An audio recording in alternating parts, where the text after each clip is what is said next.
शेतकरी वाचवा, शेती वाचवा. अर्जुनी मोरगावमध्ये आंदोलनाचा बिगुल. मागण्या मान्य न झाल्या 16 मार्चला तहसील कार्यालयावर हजारो शेतकऱ्यांचा धडक मोर्चा.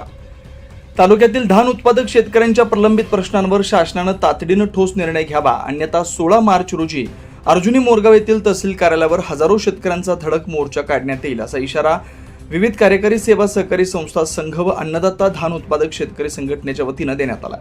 शेतकऱ्यांच्या वाढत्या अडचणींमुळे तालुक्यात संतापाची लाट उसळली. आंदोलनाची हाक देण्यात आली. अन्नदाता शेतकरी संघटनेचे अध्यक्ष ललित कुमार बाळबुद्धे यांनी दिलेल्या निवेदनात म्हटलंय की तालुक्यातील अनेक शेतकऱ्यांनी मार्केटिंग फेडरेशन व आदिवासी विकास महामंडळामार्फत धान विक्री केली असली तरी त्यांचं कोट्यावधी रुपयांचे देयक अद्याप प्रलंबित आहे. तसेच अनेक ठिकाणी धान खरेदीसाठी काटे बाकी असल्याने आणि खरेदीची उद्दिष्ट मर्यादित असल्यानं शेतकऱ्यांचं मोठ्या प्रमाणात आर्थिक नुकसान होत आहे. मार्च महिना सुरू असतानाही धान विक्रीचे पैसे न मिळाल्यामुळे शेतकऱ्यांवर आर्थिक संकट कोसळले. धान पिकासाठी घेतलेल्या बँकांचं कर्ज फेडणं कठीण झालं असून अनेक शेतकरी आर्थिक विवंचनेत सापडलेत. शासनाच्या उदासीन धोरणामुळे अन्नदाताच अडचणीत सापडलं असल्याची तीव्र नाराजी शेतकरी संघटनेने व्यक्त केली आहे. या पार्श्वभूमीवर 11 मार्च रोजी अर्जुनी मोरगाव येथील बाजार समितीच्या शेतकरी भवनात शेतकऱ्यांची महत्त्वपूर्ण बैठक आयोजित करण्यात आली होती. या बैठकीत शेतकऱ्यांच्या विविध समस्यांवर सविस्तर चर्चा करून आंदोलनाची दिशा ठरवण्यात आली.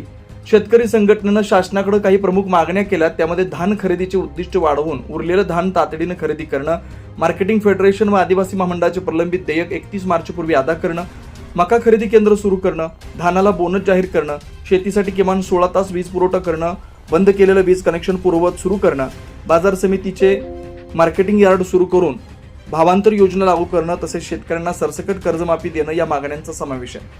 दरम्यान शासनाने या मागण्यांकडे दुर्लक्ष केल्यास 16 मार्च रोजी अर्जुनी मोरगाव तहसील कार्यालयावर हजारो शेतकऱ्यांचा धडक मोर्चा काढून प्रशासनाला जाब विचारला जाईल, असा स्पष्ट इशारा अन्नदाता शेतकरी संघटनेच्या वतीने देण्यात आला. शेतकरी वाचवा, शेती वाचवा या घोषणेसह तालुक्यातील सर्व शेतकरी बांधवांनी मोठ्या संख्येने आंदोलनात सहभाग व्हावं, असं आवाहन करण्यात आलं.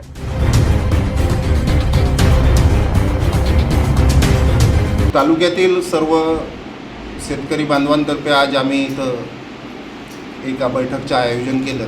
त्याच्यात शासनाने आमचे ऑनलाईन झालेले सर्व धान उत्पादक शेतकरी यांचे धान घ्यावे आणि उद्दिष्ट वाढवून द्यावे आणि सर्व आजपर्यंत जो धान घेतला त्यांचे पेमेंट 31 मार्चच्या आधी शेतकऱ्यांनी मार्चमध्ये शेतकऱ्यांना द्यावे. अन्यथा आपल्या तालुक्यातील शेतकरी 14 तारखेपर्यंत ह्या गोष्टी पूर्ण न झाल्यास सोमवार 16 तारखेला आम्ही तहसील कार्यालय अर्जुनी मोरगाव समोर ही आंदोलन करणार आहोत. त्याच्यात प्रामुख्याने रब्बी हंगामाचे मका असो किंवा धान असो त्याची पोर्टल सुरू करावे. तसेच 31 मार्चपर्यंत शासनाने आमच्या धानाचे देयक दिले नाही तर कर्ज भरण्याची अवधी 30 जून करून द्यावी. तसेच धानाला बोनस जाहीर करावा. तसेच शेतकऱ्यांना 16 तास विद्युत द्यावी आणि शेतकऱ्यांना विद्युत कनेक्शन पूर्ववत देणे सुरू करावे आणि ही कर्जमाफी सरसकट करावी. आम्हाला 50,000 प्रोत्साहन राशी मंजूर नाही आहे, त्यांनी आम्हाला सरसकटच करून द्यावे. या मुद्द्यावरती आमचे सोमवारपासून या आंदोलन अर्जुनी मोरगाव तहसील कार्यालयासमोर होईल. 24 लाईव्ह महाराष्ट्र न्यूजसाठी प्रशांत दुखे, विदर्भ, नागपूर.